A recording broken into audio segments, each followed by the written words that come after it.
తెలంగాణలో మరోసారి జంపింగ్లు షురూ కాబోతున్నట్టు తెలుస్తుంది. బీఆర్ఎస్ పార్టీకి చెందిన ఎమ్మెల్యేలను కాంగ్రెస్ పార్టీ గాలం వేస్తున్నట్టు తెలుస్తుంది. కారు దిగేందుకు సిద్ధమైన గులాబీ లీడర్లే టార్గెట్గా కాంగ్రెస్ పార్టీ ఆపరేషన్ మొదలుపెట్టిన సమాచారం. ఇందులో భాగంగా చేరికలపై హస్తం పార్టీ స్పీడ్ పెంచింది.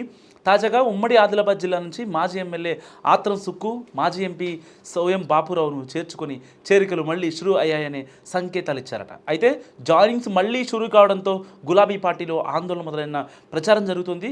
తాజాగా బీఆర్ఎస్ బీజేపీలకు చెందిన సీనియర్ నేతలు కాంగ్రెస్ కండువా కప్పుతున్నారు. బీజేపీ నేత ఆదిలాబాద్ మాజీ ఎంపీ సోయం బాపురావు, బీఆర్ఎస్ నేత కుమ్రంభీం ఆసిఫాబాద్ మాజీ ఎమ్మెల్యే ఆత్రం సుక్కు గాంధీ భవన్లో టీపీసీసీ చీఫ్ మహేష్ కుమార్ గౌడ్ సమక్షంలో పార్టీ తీర్థం పుచ్చుకున్నారు. త్వరలో బీజేపీ జాతీయ అధ్యక్షుడు నడ్డా తెలంగాణ పర్యటన నేపథ్యంలో ఈ వ్యవహారం హాట్ టాపిక్గా మారింది. అయితే రెండు పార్టీల నేతల చేరిక తర్వాత టీపీసీసీ చీఫ్ చేసిన కామెంట్స్ సంచలనంగా మారాయి. బీఆర్ఎస్ పార్టీకి చెందిన చాలామంది ఎమ్మెల్యేలు తమకు టచ్లో ఉన్నారని, మంచి రోజు చూసుకొని ఆ నేతలంతా కాంగ్రెస్ పార్టీలో చేరతారని ప్రకటించారు. ప్రస్తుతం కొంతమంది బీఆర్ఎస్ నేతలు తమతో టచ్లో ఉన్నారని పీసీసీ చీఫ్ మహేష్ కుమార్ గౌడ్ అన్నారు. వారంతా శుభముహూర్తం చూసుకొని కండువా మార్చేస్తారని కూడా చెప్పుకొచ్చారు. నిన్న ఆదిలాబాద్కు చెందిన బీఆర్ఎస్ ఎమ్మెల్యే మాజీ ఎమ్మెల్యే ఆత్రం సుక్కు, మాజీ ఎంపీ సోయం బాపురావు కాంగ్రెస్లో చేరిపోయారు. ఈ క్రమంలో పీసీసీ చీఫ్ చేసిన వ్యాఖ్యలు ప్రతిపక్షాల్లో హాట్ టాపిక్గా మారాయి. ఎవరెవరు కండువా మార్చేందుకు రెడీగా ఉన్నారనే ఉత్కంఠను రేపుతుంది.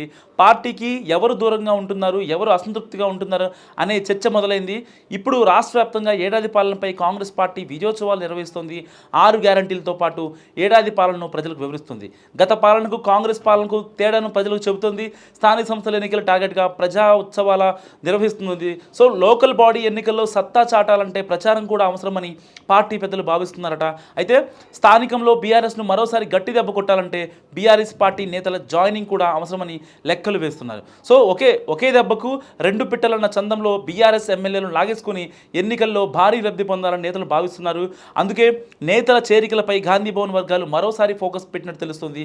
మొత్తంగా టీపీసీసీ కామెంట్స్పై గులాబీ పార్టీ పరేషాన్ అవుతున్నట్టు తెలుస్తుంది.